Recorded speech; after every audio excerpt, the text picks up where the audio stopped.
Accountability, responsibility, transparency, and control mechanisms. These are the favorite words which are often used and often misused.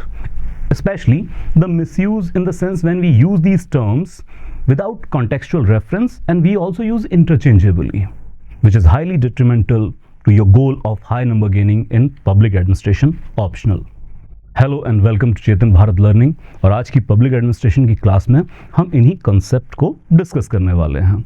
इन शब्दों को समझेंगे, इनकी आखिर need और importance क्या है, और फिर यहाँ से ओपनिंग मिलेगी फर्दर टॉपिक्स के लिए, जैसे कि आरटीआई है, सिटीजन चार्टर है, सोशल ऑडिट है, जो कि ज़्यादा प्रोमिनेंटली हमें एग्जाम के अंदर पूछे जाते हैं। तो आज सिंपली इन शब्दों के बारे में जानना शुरू करते हैं। सो पहला शब्द उठाते हैं हम अकाउंटेबिलिटी, और इसी के माध्यम से रिस्पॉन्सिबिलिटी को भी समझेंगे। सो अकाउंटेबिलिटी जब हम वर्ड यूज करते हैं गवर्नेंस में, वो पॉलिटी एंड गवर्नेंस का आपका जीएस का पेपर भी हो सकता है, और साथ ही पब्लिक एडमिनिस्ट्रेशन ऑप्शनल तो है ही है। खासकर ऑप्शनल में आपको टर्मिनोलॉजी के प्रति बहुत सजग रहना होता है। तो फर्क क्लियर कर लें दोनों का, ताकि हम इधर का शब्द उधर ना लगा दें बिना कॉन्टेक्चुअल रेफरेंस के। Here we come when we talk about the accountability.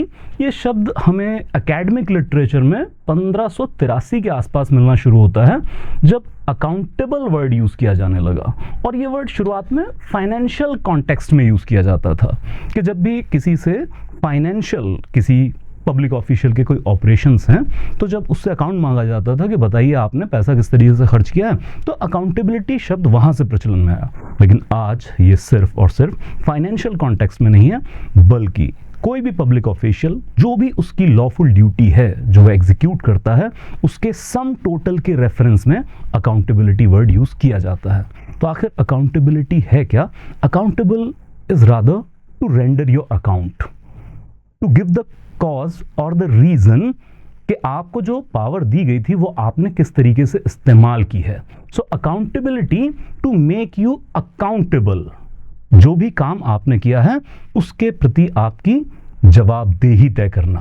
Accountability का अगर हम हिंदी तर्जुमा देखें तो जवाबदेही एक बेहतर शब्द मिलता है, कि आपको आपकी जो पावर आपने यूज की है, जो आपकी ड्यूटी थी, वो आपने कैसे एग्जीक्यूट की है, उसका क्या रिजल्ट हुआ, उसके बारे में आपको जवाब देना होगा, टू रेंडर योर अकाउंट।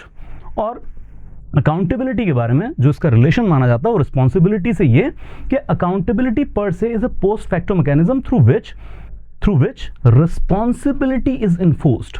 सो दोनों शब्दों का फर्क समझ लेते हैं कि रिस्पॉन्सिबिलिटी को इन्फोर्स करने के लिए तो अकाउंटेबिलिटी यूज की जाती है। और देखिए इन दोनों शब्दों में एक हम बात कर रहे हैं अकाउंटेबिलिटी और दूसरा रिस्पॉन्सिबिलिटी। दोनों में क्या फर्क है, और हम कैसे कह रहे हैं कि रिस्पॉन्सिबिलिटी को इन्फोर्स करने के लिए अकाउंटेबिलिटी यूज की जाती है। तो अकाउंटेबिलिटी जैसे हमने बात की है आपकी जवाबदेही, आपने जो काम किया है उसका अकाउंट रेंडर कर दीजिए। Responsibility is something else, responsibility for which purpose you are responsible for, या फिर हिंदी तर्जुमा करके देखें तो आता है जिम्मेदारी, कि किस काम का जिम्मा आपको दिया गया है। फॉर एग्जाम्पल एक एसएचओ साहब हैं लोकल थाने के, तो उनकी रिस्पॉन्सिबिलिटी क्या होगी कि law and order well maintain रहे, उनके इलाके में जो भी उनका थाना क्षेत्र है वहां पर कोई स्नैचिंग, कोई चोरी चकारी या कोई हीनस क्राइम ना हो। ये उनकी रिस्पॉन्सिबिलिटी है, और ये काम उन्होंने किस तरीके से किया है इसका जवाब उनको एसपी साहब को या डीएसपी साहब को देना होगा। तो नाउ जो वो जवाब देते हैं, अपने काम की सारी फाइल बनाकर सबमिट करते हैं अपने हायर ऑफिशियल को, वो हो गया उनका accountability. So here accountability is rather related to whom, आपका उत्तरदायित्व किसके प्रति है, आप जवाबदेह किसके प्रति हैं, तो आप किसको जवाब देने वाले हैं। ज्यादातर एडमिनिस्ट्रेशन में accountability to higher official, superordinate को जवाब देना होता है, हायरार्की ऐसे ही वर्क करती है। और फिर responsibility rather it is responsibility for what. तो दोनों का फर्क आप देखें, accountable to whom and responsibility for what purpose, किस काम की जिम्मेवारी आपको दी गई है। अब आप अलग अलग महकमे में जाके इसको इम्प्लाई करके देख लीजिए। एक सरकारी डॉक्टर साहब हैं, उनकी रिस्पॉन्सिबिलिटी ये कि जो भी मरीज उनके पास आते हैं उनका बेहतर से बेहतर इलाज वो करें। और फिर वो अकाउंटेबल किसके लिए? तो accountable to maybe the CMO साहब, जिस भी हायरार्किकल ऑर्डर में उनको अकाउंटेबल किया गया है। सेम अ गवर्नमेंट टीचर तो गवर्नमेंट टीचर की रिस्पॉन्सिबिलिटी है कि बच्चे को बेहतर से बेहतर शिक्षा वो प्रोवाइड करें, एंड अकाउंटेबल टू प्रिंसिपल। और ये अकाउंटेबिलिटी हायरार्की में सारे ही ऑर्डर पर आपको देखने को मिल जाएगी। सो प्लेन एंड सिंपल, सबसे पहले जब भी आप आंसर राइटिंग करें, अकाउंटेबिलिटी और रिस्पॉन्सिबिलिटी वर्ड्स को इंटरचेंजेबली जब आप करते हैं यूज, वो कंटेक्चुअल रेफरेंस में यूज करें, ऐसा नहीं है कि पर्यायवाची हैं। सो याद रखें, rather accountability per se is a post facto mechanism through which responsibility is enforced। या फिर हमें एग्जाम में कुछ डेफिनेशंस भी लिखनी होती हैं, तो यू कैन यूज साइमन स्मिथबर्ग हैं, थॉमसन, अलग अलग थिंकर हैं, इन्होंने ऑब्जर्व किया है, इनका जो डेफिनेटिव कोट है that is accountability simply means the enforcement of responsibilities. आपसे अकाउंट लिया जाएगा, जो आपकी जिम्मेवारी है वो आपने ढंग से निभाई है या नहीं निभाई है, उसकी जवाबदेही आपसे ली जाएगी। तो ये कॉन्सेप्ट बनता है accountability, which is different from the responsibility. Now we come to accountable to whom. जैसे एक एग्जांपल तो हम कर चुके हैं इंटरनल हायरार्की के अंदर, लेकिन क्या ये भी यूनिडायमेंशनल है, या आज के मॉडर्न डेमोक्रेटिक स्टेट में जो आपका गवर्नेंस की एजेंसीज हैं, डिफरेंट गवर्नमेंट ऑफिसेज हैं, क्या उनको अलग अलग अथॉरिटीज को अकाउंट रेंडर करना पड़ता है? तो yes, it is there. The one we discussed internal hierarchy, एक एसएचओ साहब हैं, वो डीएसपी साहब को अपना अकाउंट रेंडर करेंगे। डीएसपी साहब हैं तो वो एसपी साहब के सामने अकाउंटेबल हैं। ऐसे ही एसपी साहब हैं तो मे बी एसएसपी या आईजी के आगे वो अकाउंटेबल होंगे। Same in medical line, education line, even in the revenue department you can go. ठीक है, तो वहाँ पर पटवारी साहब हैं तो कानून गो, फिर कानून गो हैं तो नैब तहसीलदार, दैट्स हाउ हायरार्की गोज। तो एक तो इंटरनल हायरार्की में आप अकाउंटेबल होंगे, लेकिन सिर्फ यही नहीं है, ब्रॉडर लेवल पर जब हम कहते हैं ना see the bigger picture, so here it comes to the legislature. सारी की सारी एग्जीक्यूटिव की जवाबदेही लेजिस्लेचर के प्रति भी है। देयर इज, हम अलग से पढ़ेंगे पार्लियामेंट्री कंट्रोल मैकेनिज्म, वहां पर ये एग्जांपल के साथ और क्लियर होगा। Like when we talk about the ministries, अब मिनिस्ट्रीज भी एग्जीक्यूटिव एजेंसीज हैं, वो भी एडमिनिस्ट्रेटिव पर्पसेस के लिए एग्जीक्यूटिव काम कर रही होती हैं, लेकिन मिनिस्ट्रीज की जवाबदेही होगी लेजिस्लेचर के लिए। कंसर्न मिनिस्टर को लेजिस्लेचर में, आपको पॉलिटी से याद होगा, question hour, zero hour, agenda of the day, debates, discussions, motions, resolutions, they are various mechanisms of parliamentary control जहां पर एग्जीक्यूटिव को अकाउंटेबल किया जाता है उनके डिसीजंस के लिए। अगर डिमोनेटाइजेशन हुआ तो लेजिस्लेचर ने अकाउंट जब मांगा तो फाइनेंस मिनिस्टर से नहीं, आप याद करें उस वक्त तो किससे मांगा था जवाब, कि आइए और प्रधानमंत्री आगे जवाब देंगे। या अभी आप पिछले सेशन की बात करें तो मणिपुर हिंसा को लेकर जब सरकार का अकाउंट मांगा गया कि जवाब दीजिए मणिपुर हिंसा को लेकर सरकार क्या कर रही है, तो बहुत बार गवर्नमेंट ऑफ इंडिया ने कहा कि union home minister Amit Shah आके स्टेटमेंट दे देंगे, पर गवर्नमेंट ऑफ इंडिया का रिप्रेजेंटेशन, विपक्ष ने कहा हमें होम मिनिस्टर से नहीं, हमें प्रधानमंत्री से चाहिए। तो मेरा ख्याल है आपने वो करंट अफेयर अपडेट किया होगा, नो कॉन्फिडेंस मोशन तक इंट्रोड्यूस कर दिया था। जब प्रधानमंत्री लगातार सदन में आने से इनकार करते रहे तो विपक्ष लेके आया नो कॉन्फिडेंस मोशन, तब प्रधानमंत्री को हाउस में आना पड़ा और वहां पर उनकी अकाउंटेबिलिटी का एक मैकेनिज्म यूटिलाइज किया गया। तो एक हो जाती है लेजिस्लेचर के प्रति, देन टू द जुडिशरी। ये भी सारे एग्जाम्पल भी आगे कंट्रोल देखेंगे, उसमें और अच्छे से क्लियर हो जाएंगे कि टूल्स क्या हैं इनके। लेकिन जुडिशरी किस तरह से अकाउंटेबल करती है, तो भाई एक तो जुडिशरी के पास सुओ मोटो पावर्स हैं, अगर कहीं कोई एडमिनिस्ट्रेटिव एजेंसी कोई गलत काम करती है तो सुओ मोटो करके भी केस ला सकते हैं। दूसरा, कोई भी व्यक्ति कोर्ट में जा सकता है। इंडियन कॉन्स्टिट्यूशन के आर्टिकल 300 में सुएबिलिटी क्लियर है, कोई भी व्यक्ति राज्य सरकार या भारत सरकार पर केस कर सकता है, वीजा सभी डिपार्टमेंट पे कर सकता है। तो फिर लोग भी एडमिनिस्ट्रेटिव एजेंसी को ले जा सकते हैं कोर्ट के कटघरे में, और फिर जुडिशरी जवाब मांगेगी कि आपने अपनी पावर अथॉरिटी का इस्तेमाल किस तरीके से किया, हमें बताइए, वो लॉफुली एग्जीक्यूट किया गया है या अनलॉफुली, तो कंट्रोल करने का भी काम करेंगे। और इसके अलावा आर्टिकल 32 में तो फंडामेंटल राइट में एक्स्ट्रा ऑर्डिनरी पावर्स हैं, रिट जुरिस्डिक्शन सुप्रीम कोर्ट के पास है, वीज़ा-विज़ आर्टिकल 226 में हाई कोर्ट के पास भी है, तो अकाउंटेबल कोर्ट में भी होना पड़ेगा। Then to the citizens, modern democratic state, और इसकी ये खूबसूरती कि जो एडमिनिस्ट्रेटिव एजेंसीज हैं इन पे सिर्फ स्टैट्यूटरी या कॉन्स्टिट्यूशनल जो अथॉरिटी हैं वही अकाउंट इनसे नहीं मांगती हैं, वही कंट्रोल नहीं रखती हैं। Even ultimate masters are the people, we the people of India. So through various mechanism citizen के प्रति भी अकाउंटेबल होना पड़ता है। सिविल सोसाइटी का राइज इंडिया में हो रहा है, एनजीओज हैं, लोग अलग अलग आधारों पर इकट्ठे होते हैं, और आपने तो सुनी होंगी खबरें कि अगर कोई गलत काम हो रहा है तो उसको लेके धरने, प्रदर्शन, घेराव, उसका एक अलग ट्रेंड हमारे यहाँ पर है। तो आपको सिटीजन के प्रति भी उत्तरदायित्व निभाना पड़ेगा। And then comes the fourth pillar of democracy, the media. Media in this country is highly powerful, though not responsible all the times but still highly powerful. तो मीडिया एक बड़ी ताकत है जो अकाउंटेबल करती है। आप देखा होगा पत्रकार हर जगह पहुंच जाते हैं, मिनिस्टर्स तो को घेर लेते हैं कि आपको जवाब देना होगा किसी भी एडमिनिस्ट्रेटिव एजेंसी के बिहाफ के ऊपर, even they reach out to public officials. तो मीडिया के प्रति भी उत्तरदायित्व बनता है एडमिनिस्ट्रेटिव एजेंसीज का। Then we come to the two core areas. क्या कॉनोटेशंस हैं? सो एक है आंसरेबिलिटी और दूसरा है इन्फोर्समेंट ऑफ द ड्यूटी और इम्पोज सैंक्शंस। मतलब दो कॉनोटेशन अकाउंटेबिलिटी के क्या होने चाहिए? एक तो आंसरेबिलिटी है, पब्लिक ऑफिशियल्स को एक्सप्लेन करना पड़ेगा what they are doing, and second साथ ही जब अकाउंटेबल अथॉरिटी, जो भी जिसके प्रति आप अकाउंटेबल हैं, वो सैंक्शन भी कर सकती है आपकी एक्टिविटी को, मतलब के प्यूनिटिव एक्शन भी इंपोज कर सकती है। मतलब जैसे हम डिपार्टमेंट में देखें तो हायर अथॉरिटी के पास प्यूनिटिव पावर्स भी होती हैं। अगर प्यूनिटिव पावर्स नहीं होंगी, जिसको आप अकाउंटेबिलिटी दे रहे हैं अपनी, अगर उसके पास कुछ सैंक्शनिंग पावर नहीं है आपके खिलाफ, तो फिर अकाउंटेबल होने में आपको डर ही किस चीज़ का है कि यार पेपर फॉर्मेलिटी लिख के भेज दीजिए।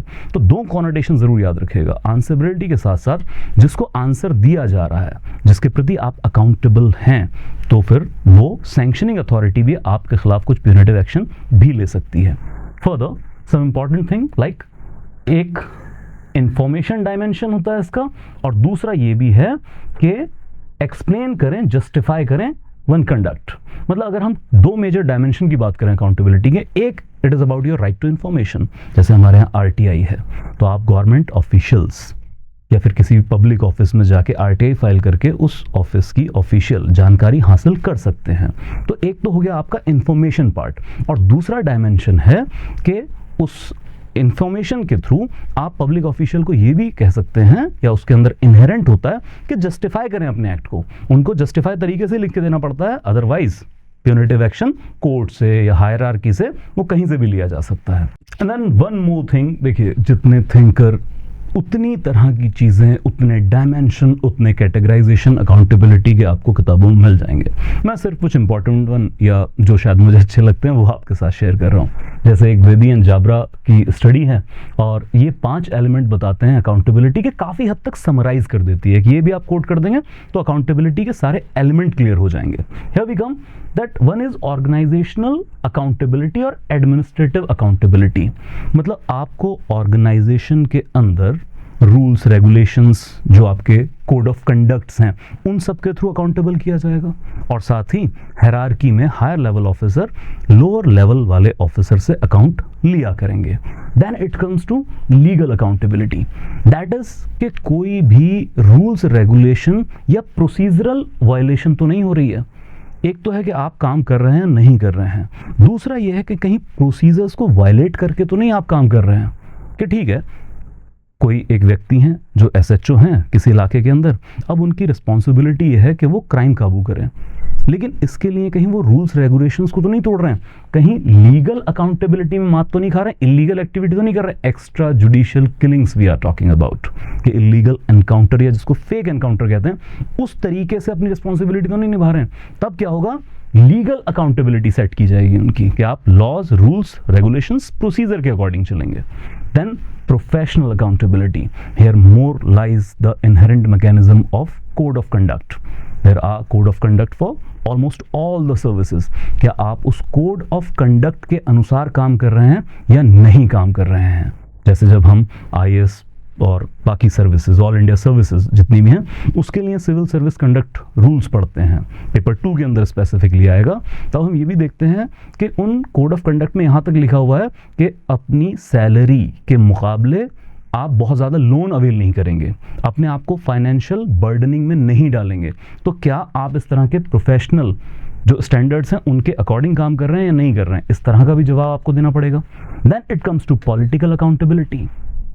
एज वेबर का एक फियर था ना कि भाई ये जो एडमिनिस्ट्रेटिव एजेंसीज होती हैं, ब्यूरोक्रेसी होती है, उसके पास ह्यूज पावर्स हैं, कहीं ये अपने आप में ऑटोक्रेटिक ना हो जाए, कहीं मींस एंड ना बन जाए, इसके लिए हर एक ब्यूरोक्रेटिक डिपार्टमेंट के ऊपर हेड लेवल पर एक नॉन ब्यूरोक्रेटिक हेड होना चाहिए। तो वो इंडिया के अंदर या बाकी जितनी भी डेमोक्रेटिक कंट्रीज हैं वहां पर होते हैं इलेक्टेड रिप्रेजेंटेटिव, एमपी, एमएलएज या फिर मिनिस्टर्स भी वो बनते हैं। तो फिर पॉलिटिकल अकाउंटेबिलिटी उनके प्रति भी रहेगी। लोकल लेवल पर भी आपको अपने एमएलएज, अपने एमपीज, उनके साथ ही काम करना होगा। अपने अकाउंट का जो शोइंग है वो उनको भी करना पड़ेगा। Then it comes to moral accountability, और आज जो सबसे ज्यादा चर्चा में है, या आज जिसको सबसे ज्यादा सेट राइट करना है, वो है moral accountability. Now this comes with in. देखिए, इसमें से जितने भी अभी तक आप देख रहे थे, ऑर्गेनाइजेशनल है, लीगल है, प्रोफेशनल है, पॉलिटिकल है, ये सब अकाउंटेबिलिटी आपके ऊपर आउटवर्ड्स हैं कि बाहर से आपसे कोई अकाउंट मांग रहा है आपके काम का। When we come to moral accountability, this is something from within. अब ये थोड़ा सा फिलोसॉफिकल प्लेन पे जा रहा है, लेकिन जब हम बात करते हैं पेपर 2 के अंदर कि हमें कोड ऑफ कंडक्ट नहीं, कोड ऑफ एथिक्स चाहिए, एथिकल वर्किंग चाहिए। जब यूपीएससी अपने सिलेबस के अंदर एथिक्स का पेपर 4 लेके आती है, तो वो सारे किस चीज़ों के लिए हैं? That means moral and ethical concerns. So this works from with in. आप मॉरल तरीके से काम करेंगे, एथिकल वे में काम करेंगे, और जब इस तरीके से काम करना होता है कि मॉरल अकाउंटेबिलिटी है, तो इट इज़ नॉट मोर सो कि आप किसी और को अपना अकाउंट दे रहे हैं, बल्कि आपकी जवाबदेही सबसे पहले खुद के प्रति है कि क्या आप अपने काम से संतुष्ट हैं, क्या सही तरीके से आपने अपना काम किया है। कहीं वो जो होती है ना इनर वॉइस, वो आपको धिक्कार तो नहीं रही है कि भाई हराम की रोटी खानी थी तो 100 प्रोफेशन और भी थे, सिविल सर्विस में आना क्या ज़रूरी था। तो आज के टाइम में जो सबसे ज़्यादा इम्पॉर्टेंस वाली हम कहें कैरेक्टरिस्टिक है, वो है मॉरल अकाउंटेबिलिटी। ये इन्फ्यूज़ करना है आज के सिविल सर्वेंट्स के अंदर। नाउ अगर हमें अकाउंटेबिलिटी, रिस्पॉन्सिबिलिटी, ये कंसेप्ट क्लियर है, तो फिर चलते हैं एक और, कंट्रोल। ये सीधा सीधा आपके सिलेबस में दिया हुआ है पेपर 1 के अंदर, लेकिन ये ज़्यादातर पेपर 2 में पूछा जाता है, वहाँ पर भी ये रिपीटेटिव है, लेकिन ये आप पेपर 2 जो जीएस का है, गवर्नेंस, उसके अंदर भी पढ़ते हैं। सो किस तरीके से कंट्रोल। नाउ याद रखें, जैसे हमने बात की कि अकाउंटेबिलिटी पोस्ट फैक्टो मैकेनिज्म है। आपने अपना काम किया, वो काम कैसे आपने एग्जीक्यूट किया, इसका अकाउंट आप रेंडर कर रहे हैं किसी हायर अथॉरिटी को। देन कंट्रोल ज़्यादातर कंटेम्परेनियस एक्टिविटी होती है कि जब एक्टिविटी चल रही है तब उसके ऊपर कैसे कंट्रोल रखना है। हालांकि 100% कंटेम्परेनियस नहीं है, बहुत सारी चीज़ें पोस्ट फैक्टो मैकेनिज्म में भी होती हैं, लेकिन जब हम बात कर रहे हैं कि कंट्रोल, तो प्राइमरली 3 हेड में हम कंट्रोल देखते हैं। एक है legislative control over bureaucracy, then the executive, then the judicial control. Here first legislative control कैसे करता है। तो लेजिस्लेटिव एक है कंकरेंट मैकेनिज्म, एक है पोस्ट फैक्टो मैकेनिज्म। अब ये पॉलिटी में आपने अच्छे से पढ़ा है तो याद करें, कॉन्करेंट मैकेनिज्म लेजिस्लेटिव कंट्रोल का है, जैसे questions, motions, resolutions, calling attention notice, debates, discussions. अब हाउस के अंदर बहुत सारे डिबेट डिस्कशन चलते ही रहते हैं, हर सेशन हाईली पैक्ड होता है, फिर ड्रामा एज वेल, और हाई वोल्टेज ड्रामाज होते हैं जिसमें कई बार हमें अपने पीपल्स रिप्रेजेंटेटिव यहाँ तक नजर आते हैं कि भाई आज तो एक दूसरे का कत्ल करके जाएंगे। लेकिन इस सब के बीच में अकाउंटेबिलिटी का कंसेप्ट कैसे एस्टेब्लिश होता है। तो जैसे क्वेश्चन आवर है, चाहे 0 आवर में भी तो पूछा ही जा सकता है कुछ। क्वेश्चन आवर तो है ही इसलिए डेडिकेटेड कि सरकार के रिप्रेजेंटेटिव जो मिनिस्टर्स वहां बैठे हैं उनसे क्वेश्चनिंग की जाए। तो यहां पर भी अकाउंटेबिलिटी मांगी जाएगी कि भाई यूनियन होम मिनिस्टर साहब खड़े हो जाइए, जरा बताइए मणिपुर में इतनी सारी हिंसा हुई, भाई आपको बहुत चिंता है इजराइल और गाजा की, अच्छी बात है, होनी चाहिए चिंता, लेकिन क्या यही चिंता आपको इन हाउस मैकेनिज्म में भी है? अगर है तो अपनी सेंसिटिविटी के आधार पे हमें बताएं कि मणिपुर हिंसा को लेके सरकार ने क्या कदम उठाए हैं। वहाँ पे जो मीडिया में खबरें आ रही थी, एथनिक क्लींजिंग तक वर्ड यूज़ किया गया है, तो सर उसके लिए क्या किया गया? जो आईपीएस कार्डर है आता है ना आपके अंडर, तो बताइए क्या इंस्ट्रक्शंस दिए गए थे। इसी के साथ चाहे वो मोशंस रेजोल्यूशंस हो, चाहे नो कॉन्फिडेंस मोशन हो, सेंश्योर मोशन हो, इस तरीके से लेजिस्लेचर कंट्रोल करता है एग्जीक्यूटिव के ऊपर vis-a-vis the bureaucracy. Debates and discussions में बहुत सारे मोशंस पास किए जा सकते हैं, रेजोल्यूशन पास किए जा सकते हैं टू क्रिटिसाइज द गवर्नमेंट। तो ये जो सारे मैकेनिज्म्स हैं, ओके खासकर अलग से हमने लिखा कॉलिंग अटेंशन मोशन। तो I believe you know this thing कि कॉलिंग अटेंशन मोशन होता है किसी कंसर्न्ड मिनिस्टर का अर्जेंट पब्लिक इंपॉर्टेंस के मुद्दे पर ध्यान खींचना, ध्यान आकर्षित करना और उससे कोई अथॉरिटेटिव स्टेटमेंट ग्रहण करना। तो ये जो सारे मैकेनिज्म हैं ये कंकरेंट मैकेनिज्म है, जो भी उस वक्त चल रहा होता है उसके ऊपर लेजिस्लेटिव कंट्रोल रख सकता है और सरकार को एक तरह का इनहिबिशन दे सकता है कि भाई आप अपनी चीजें करेक्ट करें, अनअबेटेड इरेगुलरिटीज नहीं चलने दी जाएंगी। Then we come to post facto mechanism. तो भाई यहां पर दो चीजें आती हैं, एक है parliamentary committees. So we are having 24 parliamentary committees, permanent standing parliamentary committees. हर मिनिस्ट्री से रिलेटेड कोई ना कोई पार्लियामेंट्री कमेटी है। हर पार्लियामेंट्री कमेटी के अंदर टोटल 31 एमपी होते हैं, 21 लोकसभा 10 राज्यसभा से। और ये जो कमेटीज होती हैं हर मिनिस्ट्री के कामकाजों के ऊपर ध्यान रखती हैं, इंपॉर्टेंट मुद्दों के ऊपर मीटिंग बुलाई जा सकती है, यहाँ तक कि एनुअल रिपोर्ट तक जो लेजिस्लेचर में सबमिट की जाती है वो आती है पार्लियामेंट्री कमेटीज के पास फॉर स्क्रूटिनाइजेशन। तो पोस्ट फैक्टो मैकेनिज्म के तौर पे काम है। और दूसरा पार्लियामेंट्री ऑडिट। हर ब्यूरोक्रेटिक डिपार्टमेंट को एनुअल बजट के रास्ते एक साल के लिए खर्चे के लिए पैसा आता है, वो सारा फाइनेंशियल खर्चा किया जाता है, या फिर कोई ब्यूरोक्रेटिक डिपार्टमेंट अगर आमदनी करता है तो इनकम आ जाती है, लेकिन उसके बाद कैग का रोल आएगा।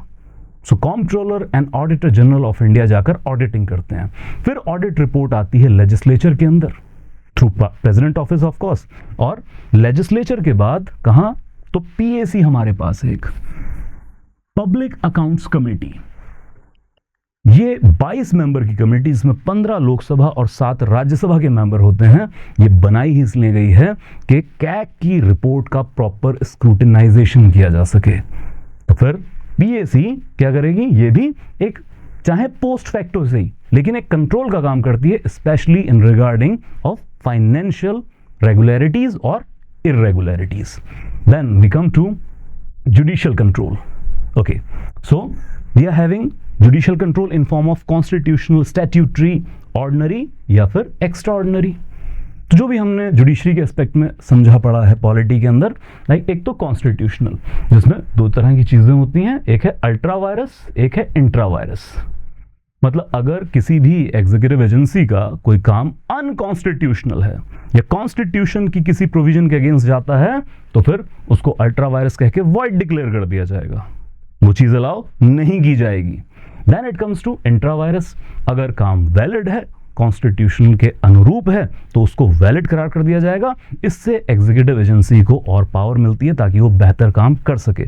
तो इनहिबिशन भी है लेकिन साथ साथ में प्रमोशन भी है। Then it comes to statutory, हमने बात की कॉन्स्टिट्यूशन के खिलाफ, अब दूसरी तरफ आते हैं लॉज, कोई भी एक्ट।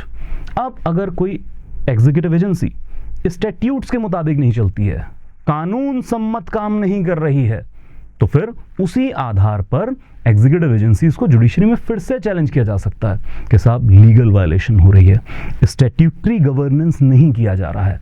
इस सूरत में भी जो कोर्ट है वो कानून की वायलेशन को अलाउ नहीं करेगी, उसको अनकॉन्स्टिट्यूशनल एंड वॉइड डिक्लेयर कर देगी। फिर आते हैं ऑर्डिनरी, बहुत सारे एक्ट्स, बहुत सारे रिलीफ लॉज, इसके आधार पर कोई भी सिटीजन कोर्ट जा सकता है, और अगर एग्जीक्यूटिव एजेंसी उसके हकों की रक्षा नहीं कर पा रही, चाहे वो स्टैट्यूटरी राइट हैं, लीगल राइट हैं, तो वहां से रिलीफ हासिल कर सकता है। और इस सब के ऊपर जाके आता है extra ordinary, that is called red jurisdiction. So writ jurisdiction, that is habeas corpus, mandamus, then prohibition, certiorari, quo warranto।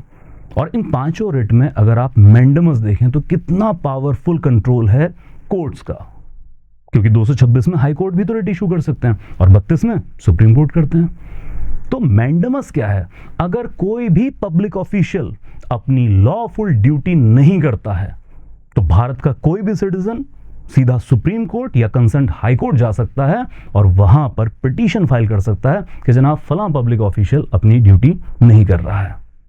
मतलब ऑब्वियसली लोकल स्टैंड अप्लाइज, तो जिसका केस है हो जाएगा। सो हियर इट कम्स कि कोर्ट फिर मैंडमस इशू करती है। मैंडमस मतलब we command, the court commands to that public official to do your lawful duty respectfully, आप सही तरीके से अपनी जो भी आपकी कानूनी ड्यूटी बनती है उसको एग्जीक्यूट कीजिए। Here comes the judicial control which is extra ordinary, कि सीधा कोर्ट ऑर्डर कर रहा भाई अपना काम ठीक से करिए। इसी के साथ आपको याद होगा क्वो वारंटो भी है। सो क्वो वारंटो सीधा सीधा एडमिनिस्ट्रेशन से डील करता है। अगर कोई भी ऐसा व्यक्ति जिसके पास नेसेसरी क्वालिफिकेशन नहीं है किसी पब्लिक पोस्ट के लिए, उस पब्लिक पोस्ट को अज्यूम कर ले, तो फिर court will ask quo warranto, what is your qualification, what is your authority to hold this public post. तो या तो वो अपनी क्वालिफिकेशन साबित करे, और नहीं है तो कोर्ट जब क्वो वारंटो इशू करेगी, that person has to demit the office with immediate effect, फिर अपना पद छोड़ देना होता है। तो ये दो रिट तो सीधे सीधे तौर पर ह्यूज जुडिशियल कंट्रोल एक्सरसाइज करती हैं over the executive. And then comes the executive control. ये ज्यादातर आपको एडमिनिस्ट्रेटिव टाइप का मिलेगा। और अच्छा, एग्जीक्यूटिव कंट्रोल है, इट कैन बी मिनिस्टीरियल, तो एक तो जो भी मिनिस्टर इन रिस्पॉन्सिबल हैं वो कंट्रोल एक्सरसाइज करेंगे, day to day guidelines, day to day rules and regulations हो सकता है, या फिर कम्युनिकेशन के थ्रू किया जा सकता है कि आपको काम किस तरीके से करना है। और फिर हायरार्की में तो ये पूरी तरह से समाया हुआ है कि एग्जीक्यूटिव कंट्रोल रखा जाएगा। अब किस किस तरीके से मेथड से कंट्रोल करता है एग्जीक्यूटिव खुद के डिपार्टमेंट को। So it comes to control over personnels, जो भी पर्सनल्स हैं इनको कंट्रोल करना है, मतलब रिक्रूटमेंट है, ट्रांसफर है, पोस्टिंग है, स्पेशल पोस्टिंग्स हैं, या posting on some special projects हैं, इन सब के थ्रू एडमिनिस्ट्रेशन को कंट्रोल करने का काम करेगा। भाई आप मान लीजिए रेवेन्यू डिपार्टमेंट में बहुत अच्छा काम कर रहे हैं, आपको कुछ ग्रेटर रोल दे देंगे। आप लेबर डिपार्टमेंट के अंदर हैं तो सीधा आएंगे कि चलिए आइए इंडस्ट्रियल पॉलिसी जो बनाने के लिए एक जॉइंट कमेटी बैठी है, वहाँ पे आइए अपना स्पेशल प्रोजेक्ट एग्जीक्यूट कीजिए। सो इस तरीके से पर्सनल्स को कंट्रोल करना। Then control over finance. Tax साहब तो बाद में आएंगे 1 साल के, जब सारा खर्चा हो चुका होगा, लेकिन लगातार फाइनेंसेस के ऊपर कंट्रोल रखा जाता है हायरार्की के थ्रू, डिपार्टमेंट के through. Like there is a treasury branch, वहां से कितना पैसा निकलना है किस प्रोजेक्ट के लिए, कब कितना पैसा किस अथॉरिटी के सिग्नेचर पर निकलेगा, ये सारा कंट्रोल मैकेनिज्म के अंदर रहता है। Then it comes to control through overhead administration. This is like HOD साहब हैं, तो बहुत सारी चीज़ों के लिए आपको एचओडी साहब की परमिशन लेनी पड़ेगी। एचओडी की परमिशन के बिना आप बहुत सारा काम खुद के, क्योंकि आपका भी एक, जब आप किसी डिपार्टमेंट के अंदर होते हैं तो एक स्फीयर ऑफ कॉम्पिटेंस है कि सिर्फ कुछ चीज़ें करने की आपके पास अथॉरिटी है, उसके बाहर करना होगा तो विद परमिशन ऑफ एचओडी आप कर सकते हैं। तो ओवरहेड एडमिनिस्ट्रेशन आपका ध्यान रखेगा। Then control over material and supply. थानों में अगर लॉ एंड ऑर्डर को मेंटेन करने के लिए पेट्रोलिंग करानी है, गश्त बढ़ानी है इलाके में, तो जीप का प्रोवाइड करना, फिर उसके थ्रू आपको जीप चलाने के लिए पेट्रोल प्रोवाइड करना, स्टेशनरी प्रोवाइड करनी, ये सारा कुछ आपका एग्जीक्यूटिव कंट्रोल आता है, मिनिस्टर डिसीजन लेते हैं। उत्तर प्रदेश में जब अखिलेश यादव की सरकार थी तो अखिलेश यादव साहब ने सारे राज्य में 100 डायल की व्यवस्था शुरू करवाई कि आप 100 नंबर डायल करें, आप चाहे रहते हैं शहर में, आप चाहे रहते हैं गाँव में, तो फिर आप 100 डायल कीजिए, तुरंत पुलिस सर्विसेज आप तक पहुंचेंगी। लेकिन क्या बिना सप्लाई चेन के ये हो जाएगा?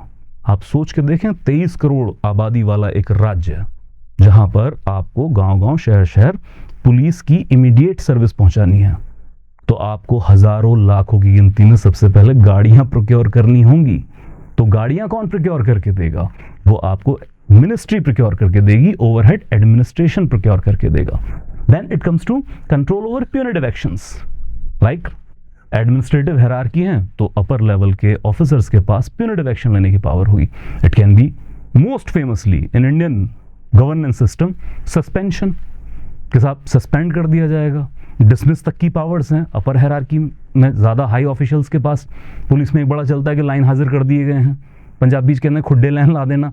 इस तरह के बहुत सारे शब्द आप जो सुनते हैं जिसको लोकल कल्चरल वैल्यू दे दी जाती है, लेकिन ये सारी अथॉरिटीज़ हैं, प्यूनिटिव पावर्स हैं हायरार्की में, हायर लेवल ऑफिशियल्स के पास टुवर्ड्स देयर सबऑर्डिनेट ऑफिसर्स, ताकि कंट्रोल एक्सरसाइज किया जा सके अपने नीचे के जितने भी एम्प्लॉयज हैं। Now here what we want to discuss, that we discuss the accountability, the control mechanism, और इतना सब कुछ हम देखते सुनते भी रहते हैं। आज बस एक स्ट्रक्चर्ड तरीके में देख लिया कंसेप्चुअल क्लैरिटी के लिए। तो इस सब की आखिर ज़रूरत क्या है? तो पबेट के ही एक great thinker L D white साहब की कोट को याद करते हैं कि उन्होंने कहा था, in administration The administrative agencies are having great power, and it is all natural to have them with great powers. But the greater power in democracy needs to be controlled. And the greater is the power, then greater should be the control. Administrative agencies हमारे पास हैं, इनके पास power बहुत ज़्यादा है, and that too in form of authority, because legality is attached to it. और अगर इन सब पावर्स के ऊपर कंट्रोल नहीं किया जाएगा, इनको अनअबैटेड छोड़ दिया जाएगा, then they will result in the violation of the rights of the people. Rather सारे सिस्टम को ब्यूरोक्रेसी हाईजैक करके बैठ जाएगी. तो ये ब्यूरोक्रेसी को भी कहीं ऐसा ना हो कि मीन्स बिकम एन एंड, उससे बचाने के लिए, इंस्टीट्यूशनलाइज्ड ना हो जाए सब कुछ, उससे बचाने के लिए हमारे पास ये सारे मैकेनिज्म हैं और बहुत लाजमी हैं. या सर विलियम हारकोर्ट की हम बात करें तो उन्होंने फेमसली कहा था, if country is to be governed by the permanent officials, then for 12 to 18 months country will be governed well efficiently, well administratively. But after that 12 to 15 months, people will hang the heads of the civil servants to the nearest lamppost. Why? Today's governance, today's democracy is highly demanding. बहुत ज़्यादा demands हैं लोगों की. They are more aware about their rights. So इन सब को पूरा करने के लिए जो आपका एडमिनिस्ट्रेटिव एजेंसीज हैं, इनको हाईली एफिशिएंट करने के साथ साथ हाईली कंट्रोल करने की भी ज़रूरत है. अगर ये लोगों की विल को सेट असाइड करेंगे, then there may be a chance of revolution. तो इन सब मैकेनिज्म के थ्रू आप अपनी एडमिनिस्ट्रेटिव एजेंसी को वेल ऑयल्ड रखते हैं. और इस सब के बाद में एक कंसेप्ट जो आज के टाइम में सबसे ज़्यादा इंपॉर्टेंट है, और जो आगे के टॉपिक आने वाले हैं वो ज़्यादातर इसी से रिलेटेड भी, हालांकि सोशल ऑडिट जैसे तो अकाउंटेबिलिटी से भी रिलेटेड होंगे. But the cry of the time is the transparency. And here we come, what is transparency, जिसको हम हिंदी में कहते हैं पारदर्शिता. हिंदी के शब्द इसलिए कि थोड़ा तालमेल ठीक से बैठ जाए. नाउ ट्रांसपेरेंसी ये कि जो भी ऑफिशियल्स या पब्लिक ऑफिस में चल रहा है उसके बारे में जानकारी लोगों तक पहुंचे. और transparency is not only the right to know about the decisions, कि क्या डिसीजन किस एडमिनिस्ट्रेटिव एजेंसी लिया, बल्कि ये भी जानना कि वो डिसीजन किस तरीके से लिया गया है, किन वैल्यूज के आधार पर लिया गया है, और क्या क्या टारगेट्स हैं जिनको हासिल करने के लिए कोई भी डिसीजन मेकिंग की जा रही है, कौन कौन लोग इन्वॉल्व हैं डिसीजन मेकिंग के अंदर. सो ट्रांसपेरेंसी आज के टाइम में सबसे ज़्यादा नीडेड कॉन्सेप्ट माना जाता है, one of the key pillars for good governance. जैसे सेकंड एडमिनिस्ट्रेटिव रिफॉर्म कमीशन जो हमारे पास है, उसकी एक फेमस टैगलाइन है that the RTI is key to good governance. So good governance की भी एक इंपॉर्टेंट कुंजी. अब ट्रांसपेरेंसी क्या है, आज हम आरटीआई के बारे में बात नहीं करेंगे फर्दर, लेकिन जैसे रिस्पॉन्सिबिलिटी, अकाउंटेबिलिटी, तो ट्रांसपेरेंसी का कॉन्सेप्ट एक तो मल्टी डायमेंशनल कॉन्सेप्ट है. Multi-dimensional because it can not be captured by one single method. बहुत तरीके से आप ट्रांसपेरेंसी इस्टेब्लिश कर सकते हैं. जैसे आज के टाइम में एक तो ये है कि अगर आपको गवर्नमेंट ऑफिस में क्या चल रहा है ये जानना है, या गवर्नमेंट किस डिसीजन मेकिंग में कितना पैसा खर्च कर रही है, किस प्रोजेक्ट में कितना पैसा खर्च कर रही है, आपने जानना. तो एक तरीका ये हुआ कि आप आरटीआई फाइल कर दें. लेकिन क्या सिर्फ इसी तरीके से आपको पता लग सकता है? नहीं. इन्वेस्टिगेटिव जर्नलिज्म, तो हो सकता है कोई जर्नलिस्ट हैं वो जाके कुछ निकाल रहे हैं. पनामा पेपर्स वगैरह अगर आपको याद हैं तो बहुत सारे अलग तरीक़ों से भी चल रहा है काम. टेक्नोलॉजिकल इंटरवेंशंस बहुत सारे हैं. विकीलीक्स जैसे हमारे पास आज प्लेटफॉर्म्स हैं जिन्होंने वर्ल्ड वाइड इस्टेब्लिश कर दिया कि गवर्नमेंट्स आर हिपोक्रेट. ये जो कहती हैं असल में वो नहीं कर रही होती हैं. तो मल्टी डायमेंशनल तरीके से हासिल किया जा सकता है. हाउ ट्रांसपेरेंसी में हम देख लेंगे. देन स्पेशियो टेम्पोरल है, ये भी याद रखिएगा जब हम कह रहे हैं ट्रांसपेरेंसी, तो ये जगह के साथ, वक्त के साथ, कॉन्टेक्चुअल रेलेवेंस के साथ साथ अपना स्वरूप बदल लेती है. मतलब जो चीज़ हम कहेंगे ट्रांसपेरेंसी के ये स्टैंडर्ड जो यूएस में है, क्या वो इंडिया में भी होंगे? ऐसा पॉसिबल नहीं है. या ट्रांसपेरेंसी के जो स्टैंडर्ड इंडिया के अंदर हैं वो सऊदी अरेबिया के अंदर होंगे या नॉर्थ कोरिया के अंदर होंगे? ये पॉसिबल नहीं होगा. तो जगह के हिसाब से इसके मीनिंग चेंज होते रहते हैं. और साथ ही कॉन्टेक्चुअल रेफरेंस की अगर हम बात करें, जैसे हम कहें कि भाई ट्रांसपेरेंसी इन हॉस्पिटल, क्या हम इसको इक्वेट कर सकते हैं with transparency to the intelligence bureau? मतलब जैसे कोई गवर्नमेंट हॉस्पिटल अपनी सारी जानकारी अपनी वेबसाइट पर डाल रही है, तो क्या इंटेलिजेंस ब्यूरो से भी हम उम्मीद करें कि वो अपनी सारी जानकारी अपनी वेबसाइट पर डालना शुरू करें, भाई कुछ तो हमारी एजेंसी है जहां पे secrecy is the core of their work. So दो चीजें याद रखें, एक स्पोशियो टेम्पोरल है, जब आप बात कर रहे हो ट्रांसपेरेंसी की अपनी आंसर राइटिंग में, इट इज नॉट अबाउट कि जी सब जगह ट्रांसपेरेंसी का एक ही मतलब होगा, कॉन्टेक्चुअल रेफरेंस में बदल जाता है, या फिर एब्सोल्यूटिज्म की तरफ ना जाएं। जैसे कई बार हम लिखते हैं ना कि जीरो टॉलरेंस अगेंस्ट करप्शन, लेकिन क्या ये टैगलाइन हम ट्रांसपेरेंसी जैसे कॉन्सेप्ट में ला सकते हैं? नहीं, ये एब्सोल्यूट कभी नहीं होगी, ये क्वालिफाइड होती है। किसी भी गवर्नेंस के अंदर ये क्वालिफाइड टर्म्स में होगी, मतलब कितना बताना है, कितना छुपाना है, ये तो हिस्टोरिकल डायलेमा है, आज तक कोई क्लियर कट लाइन नहीं ड्रॉ हो पाई है। सो याद रखें, जगह, वक्त, कॉन्टेक्स्ट और एब्सोल्यूटिज्म, इन सारे क्वालिफाइड टर्म्स का ध्यान रखें जब भी आप आंसर लिख रहे हो। इस सेशन में सिर्फ मैं यही बताना चाहता हूँ कि क्या ध्यान रखना है आंसर राइटिंग के वक्त। देन वाई ट्रांसपेरेंसी, आखिर आपको ज़रूरत ही क्यों है ट्रांसपेरेंसी की? भाई जब ट्रांसपेरेंसी नहीं थी तब भी तो दुनिया का काम चल ही रहा था। आरटीआई एक्ट तो हमारे यहाँ 2005 में आया है, जिसको सबसे मैसिव वेपन माना जाता है टू एस्टैब्लिश ट्रांसपेरेंसी। उससे पहले भी तो दुनिया चली रही थी, तो क्यों बदल गया है ये सारा सिनेरियो? हम ट्रांसपेरेंसी की अगर डिमांड क्यों कर रहे हैं, क्या हासिल हो जाएगा? इट कम्स टू, सबसे पहले तो इस कॉन्टेक्स्ट में याद रखें, मास्टर सर्वेंट रिलेशन चेंज हुआ है। ओके, मास्टर और इसका वीजा विस जो सर्वेंट के साथ रिलेशन था। इन colonial past the state was master and the people was servant और सब्जेक्ट। तो जो स्टेट थी वो मास्टर है और बाकी सब लोग सब्जेक्ट हैं। लेकिन जब ये कॉलोनियल पास्ट हटता है, ये जब राजशाही उससे पहले थी उसका अंत होता है, आज के मॉडर्न डेमोक्रेटिक स्टेट में हुआ क्या है? People are the real master and state is the servant. होता ना कि हमारे देश के प्रधानमंत्री कहते हैं कि मैं भी चौकीदार, मैं चौकीदार बनना चाहता हूं। उसने नरेंद्र मोदी जी नहीं, हमारे भारत देश के पहले प्रधानमंत्री, और उनके मेमोरियल पे आप जाके देख लें, उनके म्यूजियम में जाके देखें तो वहां पे लिखा है मैं प्रथम सेवक बनना चाहता हूं। तो सेवक, सेवा भाव, servant. Now state is the servant and people are the master. तो पहली बात तो यही है कि मास्टर तो भाई अकाउंटेबिलिटी भी लेगा अपने सर्वेंट से, वो कंट्रोल भी करेगा अपने सर्वेंट को, वो रिस्पॉन्सिबिलिटी भी कैरी आउट करवाएगा अपने सर्वेंट से, और ये सब ट्रांसपेरेंट मैकेनिज्म में करवाएगा। When people are the real master, now we need transparency। ये पुराने ज़माने में जब स्टेट मास्टर हुआ करती ना, तब चल जाता था कि आप ओपेक सिस्टम में काम कर रहे हैं। आज ओपेक सिस्टम नहीं चलेगा। तो पहला कोर रीज़न तो ये है, और इसके अलावा क्या क्या? That it enriches the democracy. जैसे जैसे लोग ज़्यादा इंफॉर्मेशन सीख कर पाते हैं, उनको पता लगता है कि यार सरकार में आखिर चल क्या रहा है। मतलब ऐसा ना हो कि आप बस अंदाजे से कहें कि मोदी जी ने किया है तो कुछ सोच के ही किया होगा। नहीं, उससे डेमोक्रेसी आपकी स्ट्रेंथन नहीं हो रही है। आपकी डेमोक्रेसी तब स्ट्रेंथन होती है जब आपको पता लगे सरकार के किसी भी डिसीजन के पीछे आखिर रैशनल क्या है, कितने रिसोर्सेज यूज किए जा रहे हैं, इससे क्या हासिल होगा। तो डेमोक्रेसी एनरिच होती है, लोग ज्यादा पार्टिसिपेटिव डेमोक्रेसी इसको बनाते हैं, ज्यादा पार्टिसिपेट भी कर पाएंगे। Then it comes to strengthen the administration. खुद एडमिनिस्ट्रेशन स्ट्रेंथन होता है by people's participation of people know कि किस वजह से कौन एडमिनिस्ट्रेशन क्या काम कर रहा है, we will participate to it. Then it comes to discipline the government and citizen both.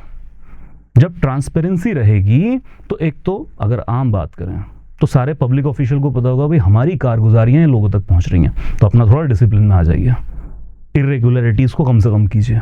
और फिर सिटीजन को भी जब पता होगा कि सरकार किस चीज़ों को लेकर क्या नए लॉज लाने वाली है, क्या नए रूल्स आने वाले हैं, तो सिटीजन भी डिसिप्लिन के रहते हैं। ये दोनों के लिए बेहतर है, विन विन सिचुएशन होगी।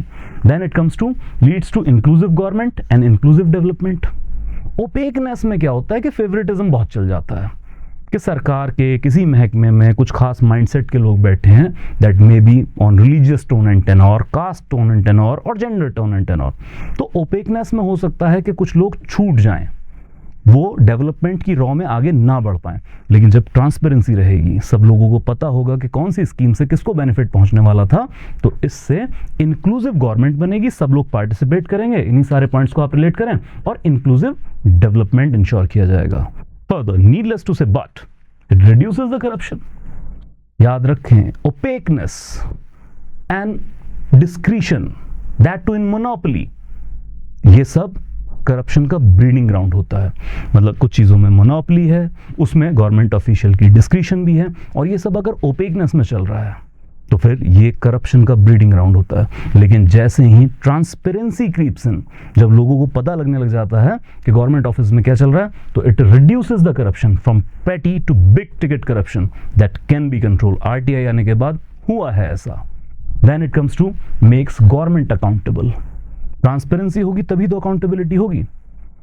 भाई हम बात कर रहे हैं कि टू द पीपल अकाउंटेबिलिटी। अब लोगों को पता ही कुछ नहीं है कि सरकार में क्या चीज़ें कैसे चल रही हैं, तो अकाउंटेबिलिटी के खाक लेंगे। अकाउंटेबिलिटी के लिए हमने सबसे पहली चीज़ देखी थी ना उसमें, योर राइट टू इन्फॉर्मेशन। आप पे पहले इन्फॉर्मेशन तो पहुंचे कुछ, तब आप अकाउंट रेंडर कर पाएंगे, otherwise it will be a paper accountability. So what it comes to, याद रखें, opaqueness leads to suspicion and transparency lead to confidence and moral boosting. अगर लोगों को यही नहीं पता है कि सरकार में क्या चीज़ें कैसे चल रही हैं, तो वो सरकार को शक की निगाह से देखते हैं।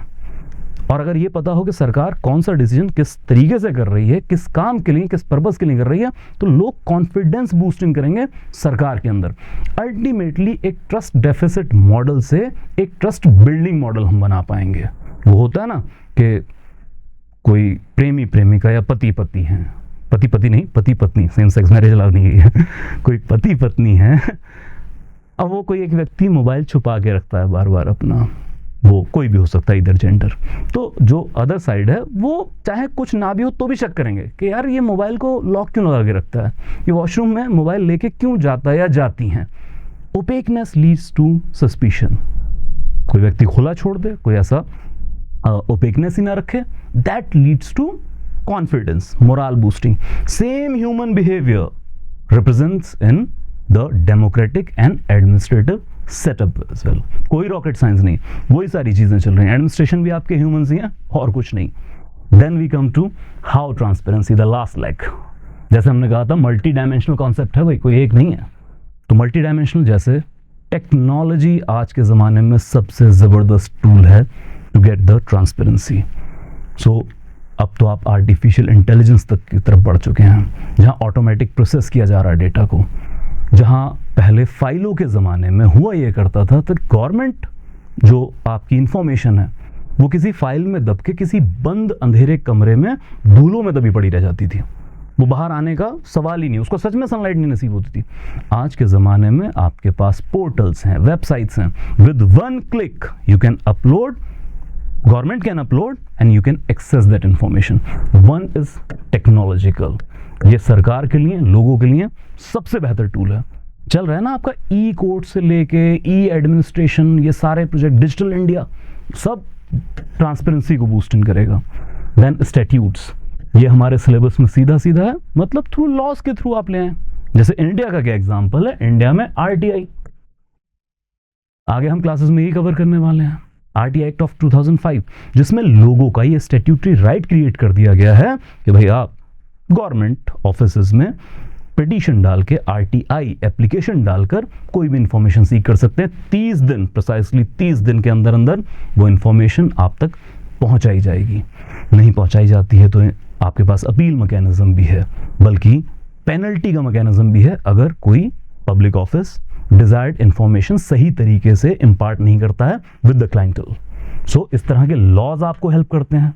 Then it comes to civil society participation, the NGOs, various platforms, और सिर्फ एनजीओज वो नहीं कि जो ग्रास रूट लेवल पे काम कर रहे हैं, बल्कि डिजिटल लेवल पे जो काम कर रहे हैं, like we are having ADR, so PUCL, ऐसी बहुत सारे प्लेटफॉर्म्स हैं जो बाकायदा RTI फाइल करते हैं, बहुत सारी इंफॉर्मेशन निकालते हैं और मासेस के साथ शेयर करते हैं। हम अपने GS के पेपर में ऐसी एजेंसीज को कोट तक करते हैं। या हैविंग स्पार्क, इसके अलावा असर रिपोर्ट जो एजुकेशन के बारे में होती है, वो कितना सारा डाटा को प्रोसेस करते हैं और फिर पब्लिक डोमेन में शेयर करते हैं। तो इस तरह के बहुत सारे एसोसिएशंस हैं जो ट्रांसपेरेंसी में हेल्प कर रहे हैं। I just want to convey, when we talk about transparency, it is not only about RTI.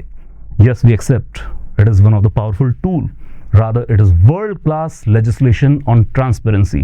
World acclaimed है सारी दुनिया में, जो कुछ अच्छे कानून हैं ट्रांसपेरेंसी को लेके उसमें इंडिया का RTI गिना जाता है। But it is one of the tool to get transparency. It is multi dimensional concept, बहुत तरीके से एस्टेब्लिश किया जा सकता है. सो आज के सेशन के रास्ते सिर्फ इतना कि हम हल्के फुल्के तरीके से इन कॉन्सेप्ट की क्लैरिटी कर लें, अंडरस्टैंडिंग कर लें, और जब पेपर में हम यूज़ करते हैं आंसर लिखते वक्त तो ऐसे ही है ना कि अपने आंसर को एडमिनिस्ट्रेटिव टच देने के लिए बस टर्म्स को शूट आउट करते हैं कि जी रफलता परी हुई है, फायर कर लिए, इधर उधर फायर ना करें. सही कॉन्टेक्स्ट में ही वर्ड्स को यूज़ करना है. अब ये सारी चीज़ें हम इस्टेब्लिश कैसे करते हैं गवर्नेंस में, like through RTI, through social audit, through citizen charter initiatives. इन सबको आने वाली क्लासेस में कवर करेंगे. आज के लिए इतना ही. That will be all. Thank you so much.